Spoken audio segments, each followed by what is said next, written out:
नमस्कार मंडळी, श्री स्वामी समर्थ। आज आपण सर्वपित्री अमावस्या याविषयीची माहिती देणारा व्हिडिओ घेऊन आलो आहे।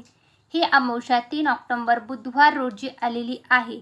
त्या अमावस्याला शनी अमावस्या किंवा बुध अमावस्या असेही म्हटले जाते। तर तुम्हाला माहिती आहेच की या दिवशी पितृपक्षाची समाप्ती होऊन घटस्थापना म्हणजे नवरात्रीला सुरुवात होत असते।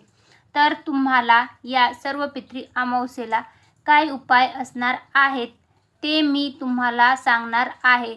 जर तुम्हाला साडेसाती किंवा शनी असेल तर हे उपाय तुम्ही केले पाहिजेत। हे उपाय केल्याने पितृदोष, वास्तुदोष, शनिदोष असे नकारात्मक शक्तीला दूर करण्यासाठी हे उपाय केले जातात। हे कसे ओळखाल तर तुमच्या घरात सतत कटकट होत असेल किंवा आजारपणाचा वेढा आलेला बसला असेल किंवा आर्थिक चणचण भासत असेल किंवा आर्थिक अडचणीत तुम्ही गुंतागुंत वाढत असेल तुमची, तरीही तुम्ही समजू शकता।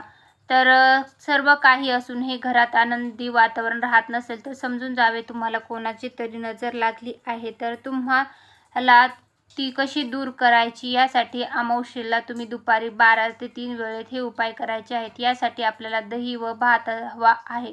या दिवशी तुम्ही पितृपक्षासाठी बनवला जातो तो सर्व स्वयंपाक पण करू शकता। त्याचा घास मित्रासाठी काढला जातो। दही भाताचा घास दक्षिण दिशेला कावळ्याला ठेवून द्यावा। त्या भातात मीठ घालून मंडल करून प्रार्थना करावी, पितरांचे स्मरण करावे, कुत्रा, गाय, मुंग्याला हा उपाय करावा। तर अशा प्रकारे तुम्ही सर्व पितृ अमावस्येला हा उपाय करून तुमचे सर्व दोष नाहीसे करू शकता। धन्यवाद।